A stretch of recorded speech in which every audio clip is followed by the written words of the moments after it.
Assalamu alaikum dear student, how are you all? Hope that you all will be fine.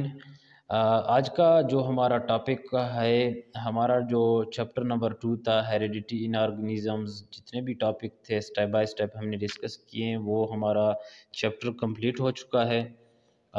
उम्मीद करता हूँ आप लोगों को सारी चीज़ें समझ आ गई होगी। हमने स्टेप बाय स्टेप छोटा छोटा लेक्चर करके शेयर किए। अगर फिर भी कोई कन्फ्यूजन है तो आप मुझे कमेंट सेक्शन में पूछ सकते हैं विदाउट एनी कन्फ्यूजन।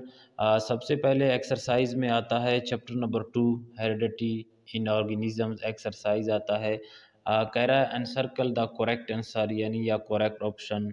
एमसीक्यू ज़्यादातर पेपरों में एमसीक्यूज ही पूछे जाते हैं। तो इस चैप्टर का जो हम एक्सरसाइज डिस्कस करने जा रहे हैं, नंबर 1 एक्सरसाइज है in mitosis the number of chromosomes in daughter cells. हमने पढ़ा था मेटोसिस और मियोसिस। कह रहा है मेटोसिस प्रोसेस में नंबर ऑफ क्रोमोसोम्स क्या होते हैं, डबल होते हैं, सेम रह जाते हैं मेटोसिस प्रोसेस में। तो ए ऑप्शन हमारे पास कहता है remain same as in parent cell, उसी तरह एक जैसे होते हैं जैसे पेरेंट सेल में। Becomes double as compared with parent cell, यानी डबल होते हैं जैसे पेरेंट सेल में डबल है। Becomes 4 times as compare with parent cell, कहता है पेरेंट सेल से 4 गुना ज़्यादा बढ़ जाते हैं। या become half as compare with parent cell, या अगर पेरेंट सेल से 2 हैं तो 1 बन जाते हैं। लेकिन मेटोसिस प्रोसेस में हमने पढ़ा कि जितने क्रोमोसोम्स पेरेंट के मौजूद हैं उतने ही क्रोमोसोम्स डॉटर सेल में मौजूद हैं। तो इसका मतलब है remain same as in parent cell. हमारा ए जो ऑप्शन है वो हमारा करेक्ट है, हमारे पास आता है ए करेक्ट, यानी remain same as in parent cell. उसके बाद पॉइंट 2 पे आते हैं। पॉइंट 2 कह रहा है the number of chromosomes in human sex cell is, यानी ह्यूमन सेक्स सेल्स के कितने क्रोमोसोम्स होते हैं।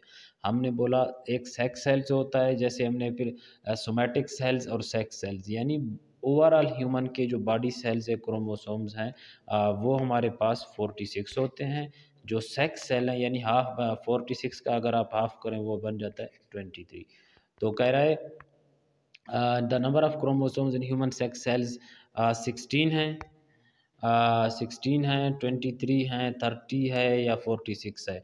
तो इसका मतलब है कि सेक्स सेल जो ह्यूमन के हैं वो है 23, यानी बी ऑप्शन इज करेक्ट।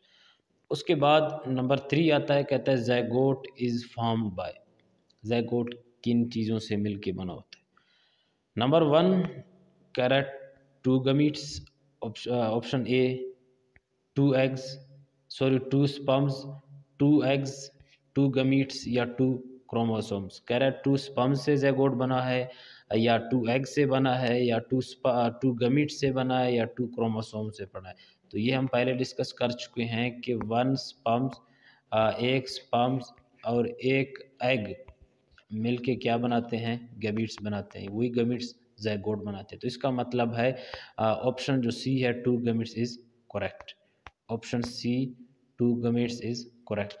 तो हमारे पास आता है 4, नंबर 4 है the transfer of characteristic from parents to offspring is called. कह रहे हैं वो खसूसियात जो फादर में मौजूद हैं यानी पेरेंट्स में मौजूद हैं या मदर में मौजूद हैं वो ट्रांसफ़र हों ऑफ स्प्रिंग तक। कहाँ तक? ऑफ स्प्रिंग तक। उस पूरे प्रोसेस को क्या बोलते हैं?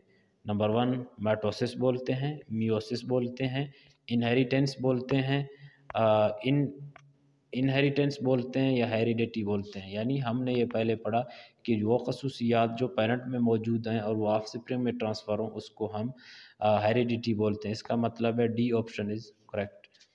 उसके बाद नंबर 5 पे आता है the unit of inheritable characteristic, यानी इनहेरिटेबल जो बेसिक यूनिट है लाइफ, जैसे हमने हेरिटेबल का जो या हेरिडिटी का जो यूनिट है, जैसे हमने बोला पढ़ा था कि nephron is the basic structural unit of kidney. तो इसी तरह इनहेरिटेंस या हेरिटेबल का जो बेसिक मेजर करेक्टरिस्टिक्स है वो कौन सा है? करेक्ट क्रोमोसोम्स है, डीएनए है, जीन्स है, या गमीट्स है।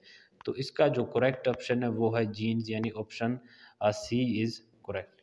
तो ये हमारे एक्सरसाइज हो गया है, आंसर जो करेक्ट ऑप्शन थे वो हो गए। हम इसके इंशाल्लाह आगे वाले लेक्चर में fill in the blanks discuss करेंगे आप लोगों के साथ।